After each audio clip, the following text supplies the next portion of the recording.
ನಮಸ್ಕಾರ ಆತ್ಮೀಯರೇ, media house ಕನ್ನಡಗೆ ಸ್ವಾಗತ.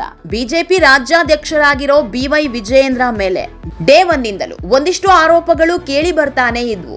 ಅದು ಬೇರೆ ಪಕ್ಷದ ನಾಯಕರು ಆರೋಪ ಮಾಡುವುದಕ್ಕಿಂತ ಸ್ವಪಕ್ಷೀಯರು ಆರೋಪ ಮಾಡಿದ್ದೇ ಜಾಸ್ತಿ. ಅದರಲ್ಲಿ ಮುಂಚೂಣಿಯಲ್ಲಿದ್ದವರು ಯತ್ನಾಳ್ ಅವರು ವಿಜಯೇಂದ್ರ ಹಾಗೂ ಯಡಿಯೂರಪ್ಪ ಮೇಲೆ ಸಾಲು ಸಾಲು ಆರೋಪ ಮಾಡಿದ್ರು. ಇವರಿಂದಲೇ ಪಕ್ಷಕ್ಕೆ ಆಪತ್ತು ಅನ್ನೋ ಅರ್ಥದಲ್ಲೂ ವಾಗ್ದಾಳಿ ನಡೆಸಿದ್ದಿದೆ. ಇದು ಅದೆಷ್ಟೋ ಬಾರಿ ಬಿಜೆಪಿ ನಾಯಕರಿಗೂ ಇರುಸು ಮುರುಸಾಗಿತ್ತು. ಎದುರಾಳಿ ಪಕ್ಷದವರು ಮಾಡಬೇಕಿದ್ದ ಆರೋಪಗಳನ್ನೆಲ್ಲ ತಮ್ಮ ಪಕ್ಷದ ನಾಯಕರೇ ಮಾಡ್ತಾ ಇದ್ದಾಗ ವಿಜಯೇಂದ್ರ ಏನೂ ಮಾಡದ ಪರಿಸ್ಥಿತಿಗೆ ಬಂದು ನಿಂತಿದ್ರು. ಇದೆಲ್ಲದರ ಪರಿಣಾಮವಾಗಿ ಯತ್ನಾಳ್ರನ್ನ ಪಕ್ಷದಿಂದಲೂ ಹೊರಹಾಕಲಾಯಿತು. ಹಾಗಂತ ಯತ್ನಾಳ್ ಏನು ಸುಮ್ಮನಾಗಿಲ್ಲ. ಈ ಕ್ಷಣದವರೆಗೂ ಯಡಿಯೂರಪ್ಪ ಕುಟುಂಬದ ಮೇಲೆ ಒಂದಲ್ಲ ಒಂದು ಆರೋಪಗಳ ಬಾಂಬ್ ಹಾಕ್ತಾನೇ ಇದ್ದಾರೆ.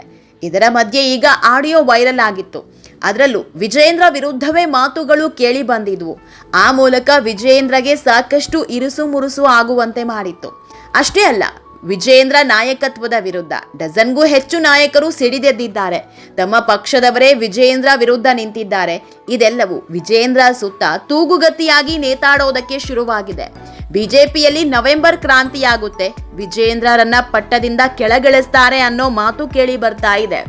ಅಲ್ಲದೆ 2-3 ವರದಿಗಳು ಕೇಂದ್ರ ನಾಯಕರ ಅಂಗಳಕ್ಕೂ ಹೋಗಿದೆ.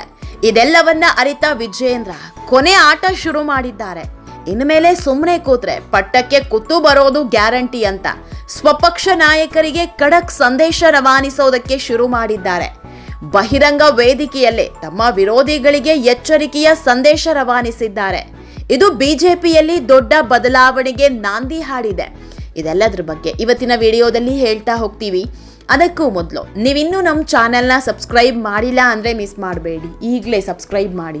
ಈ ವಿಡಿಯೋನ ಕೊನೆವರೆಗೂ ನೋಡಿ, ನಿಮ್ಮ ಅನಿಸಿಕೆಗಳನ್ನು ಕಾಮೆಂಟ್ ಮಾಡಿ. ಆತ್ಮೀಯರೇ, ವಿಧಾನ ಪರಿಷತ್ ಚುನಾವಣೆಯಲ್ಲಿ ಬಿಜೆಪಿ ಶಾಸಕರೇ ಅಡ್ಡ ಮತದಾನ ಮಾಡಿದ್ರು. ದೋಸ್ತಿ ಪಕ್ಷದ ಅಭ್ಯರ್ಥಿಗಳನ್ನ ಬಿಟ್ಟು ಕಾಂಗ್ರೆಸ್ಗೆ ಮತ ಹಾಕಿದ್ರು. ಇದನ್ನ ದಿಲ್ಲಿ ನಾಯಕರು ಈ ಕ್ಷಣಕ್ಕೂ ಒಪ್ಕೊಳ್ಳೋದಕ್ಕೆ ರೆಡಿ ಇಲ್ಲ. ಇದು ರಾಜ್ಯ ಬಿಜೆಪಿಯಲ್ಲಿ ಒಗ್ಗಟ್ಟಿಲ್ಲ ಅನ್ನೋದನ್ನ ತೋರಿಸ್ತಿದೆ ಅಂತ ಸಿಡಿದೆದ್ದಿದ್ದಾರೆ. ಹೀಗಾಗಿಯೇ ಒಂದಿಷ್ಟು ಮೇಜರ್ ಬದಲಾವಣೆಗೆ ಕೈ ಹಾಕಲಿದ್ದಾರೆ ಅನ್ನೋ ಮಾತಿದೆ. ಇದರ ಬೆನ್ನಲ್ಲೇ ವಿಜಯೇಂದ್ರ ಅಖಾಡಕ್ಕೆ ಇಳಿದಿದ್ದಾರೆ. ತಮ್ಮ ವಿರುದ್ಧ ಮಾಡ್ತಾ ಇರೋ ಆರೋಪಗಳಿಗೆಲ್ಲ ಬಹಿರಂಗ ವೇದಿಕೆಯಲ್ಲೇ ಗುಡುಗಿದ್ದಾರೆ. ಮೊದಲಿಗೆ ವಿಜಯೇಂದ್ರ ಏನ್ ಹೇಳಿದ್ದಾರೆ ಅನ್ನೋದನ್ನ ಹೇಳ್ತೀವಿ. ಆಮೇಲೆ ಹೇಳಿಕೆ ಹಿಂದಿರೋ ಕಾರಣ ಏನು ಅನ್ನೋದನ್ನ ಹೇಳ್ತಾ ಹೋಗ್ತೀವಿ. ದಾವಣಗೆರೆಯಲ್ಲಿ ಆಗ್ನೇಯ ಪದವೀಧರ ಕ್ಷೇತ್ರದ ಚುನಾವಣಾ ಪೂರ್ವಭಾವಿ ಸಭೆ ನಡೆಸಲಾಯಿತು. ಈ ವೇಳೆ ವಿಜಯೇಂದ್ರ ಆಕ್ರೋಶದ ನುಡಿ ಹೊರಹಾಕಿದ್ದು, ಪರಿಷತ್ ಚುನಾವಣೆಯಲ್ಲಿ ಕೆಲವು ಬಿಜೆಪಿ ಶಾಸಕರು ಅಡ್ಡ ಮತದಾನ ಮಾಡಿರುವ ಬಗ್ಗೆ ಮಾಧ್ಯಮಗಳಲ್ಲಿ ಮತ್ತು ಕಾರ್ಯಕರ್ತರಲ್ಲಿ ವ್ಯಾಪಕ ಚರ್ಚೆ ಆಗ್ತಾ ಇದೆ.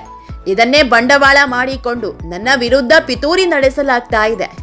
ಯಡಿಯೂರಪ್ಪ ಹಾಗೂ ಸಿದ್ದರಾಮಯ್ಯ ನಡುವೆ ಹೊಂದಾಣಿಕೆ ರಾಜಕಾರಣ ಇದೆ ಅನ್ನೋ ಸುಳ್ಳು ಸುದ್ದಿಗಳನ್ನ ಹೊರಗಿನವರಲ್ಲ, ನಮ್ಮವರೇ ಹಬ್ಬಿಸುತ್ತಿದ್ದಾರೆ.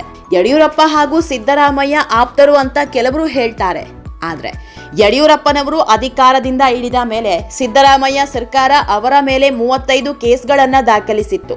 ಆ ಪ್ರಕರಣ ಇಂದಿಗೂ ಸುಪ್ರೀಂ ಕೋರ್ಟ್ನಲ್ಲಿ ನಡೀತಾ ಇದೆ.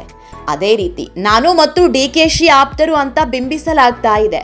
ಹಾಗಿದ್ರೆ ಕಳೆದ ಲೋಕಸಭಾ ಚುನಾವಣೆಯಲ್ಲಿ ಬೆಂಗಳೂರು ಗ್ರಾಮಾಂತರ ಕ್ಷೇತ್ರದಲ್ಲಿ ನಾವು ಡಾಕ್ಟರ್ CN ಮಂಜುನಾಥ್ ಅವರನ್ನ ಏಕೆ ಕಣಕ್ಕಿಳಿಸಿದ್ವಿ?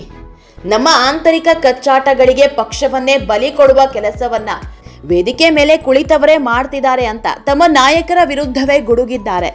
ವಿಜಯೇಂದ್ರ ಮೇಲೆ ಅದೆಷ್ಟೇ ಆರೋಪ ಬಂದ್ರು ಇವತ್ತಿನವರೆಗೂ ಸ್ವಪಕ್ಷ ನಾಯಕರ ವಿರುದ್ಧ ಮಾತನಾಡಿರಲಿಲ್ಲ.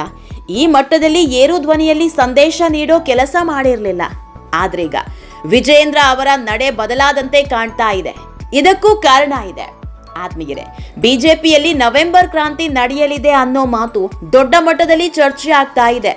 2-3 ವರದಿಯನ್ನ ತರಿಸಿಕೊಂಡಿರೋ ದಿಲ್ಲಿ ನಾಯಕರು ನಾಯಕತ್ವ ಬದಲಾವಣೆ ಮಾಡಲಿದ್ದಾರೆ ಅನ್ನೋ ಸುದ್ದಿ ಹಬ್ಬಿದೆ. ಹೀಗಾಗಿಯೇ ವಿಜಯೇಂದ್ರ ತಮ್ಮ ಮೇಲೆ ಬಂದಿರೋ ಕಳಂಕ ಮುಕ್ತರಾಗಲು ಮುನ್ನುಡಿ ಇಟ್ಟಂತೆ ಕಾಣ್ತಾ ಇದೆ. ಯಾವುದೇ ಹೊಂದಾಣಿಕೆ ರಾಜಕೀಯ ಮಾಡ್ತಾ ಇಲ್ಲ. ಪಕ್ಷದ ವಿಚಾರದಲ್ಲಿ ಯಾರ ಜೊತೆಗೂ ರಾಜಿಗೆ ಬಿದ್ದಿಲ್ಲ ಅಂತ ಗಟ್ಟಿ ಧ್ವನಿಯಲ್ಲಿ ಹೇಳೋ ಮೂಲಕ ದಿಲ್ಲಿ ನಾಯಕರ ಮನವೊಲಿಕೆಗೆ ಮುಂದಾದಂತೆ ಕಾಣ್ತಾ ಇದೆ. ಮೊನ್ನೆ ಧರ್ಮಸ್ಥಳಕ್ಕೆ ಹೋಗಿದ್ದ ವಿಜಯೇಂದ್ರ ಅಲ್ಲೂ ಇದೇ ಮಾತು ಹೇಳಿ ಬಂದಿದ್ರು. ಈ ಮೂಲಕ ತಮ್ಮ ಮೇಲಿನ ಆರೋಪಕ್ಕೆ ಸ್ಪಷ್ಟನೆ ಕೊಡೋ ಕೆಲಸ ಮಾಡಿದ್ರು. ಮುಂದಿನ ದಿನಗಳಲ್ಲಿ ದಿಲ್ಲಿ ನಾಯಕರು ಇದೇ ಕಾರಣ ಕೊಟ್ಟು ಅಧ್ಯಕ್ಷ ಸ್ಥಾನದಿಂದ ಕೆಳಗಿಳಿಸಬಹುದು. ಹೀಗಾಗಿಯೇ ಇದನ್ನ ಅರಿತಿರೋ ವಿಜಯೇಂದ್ರ ಈಗಲೇ ಈ ಆರೋಪಗಳಿಂದ ಮುಕ್ತರಾಗೋದಕ್ಕೆ ಮುಂದಾಗಿದ್ದಾರೆ. ಸ್ವಪಕ್ಷದ ನಾಯಕರೇ ಮಾಡ್ತಾ ಇರೋ ಆರೋಪಕ್ಕೆಲ್ಲ ಬಹಿರಂಗವಾಗಿಯೇ ಉತ್ತರ ಕೊಡ್ತಾ ಇದ್ದಾರೆ. ಆದ್ರೆ ಇದನ್ನ ದಿಲ್ಲಿ ನಾಯಕರು ಅದೆಷ್ಟರ ಮಟ್ಟಿಗೆ ಪರಿಗಣಿಸ್ತಾರೆ ಅನ್ನೋದೇ ಯಕ್ಷ ಪ್ರಶ್ನೆ. ಆತ್ಮೀಯರೇ, ನಿಮ್ಮ ಪ್ರಕಾರ ವಿಜೇಂದ್ರ ಬಿಜೆಪಿ ರಾಜ್ಯಾಧ್ಯಕ್ಷರಾಗಿ ಇರಬೇಕಾ ಬೇಡವಾ ಅನ್ನೋದರ ಬಗ್ಗೆ ಕಾಮೆಂಟ್ ಮಾಡಿ ನಮಗ್ ತಿಳಿಸಿ. ಅಲ್ಲದೆ ನಮ್ಮ ಚಾನೆಲ್ನ ಸಬ್ಸ್ಕ್ರೈಬ್ ಮಾಡೋದನ್ನ ಮರಿಬೇಡಿ.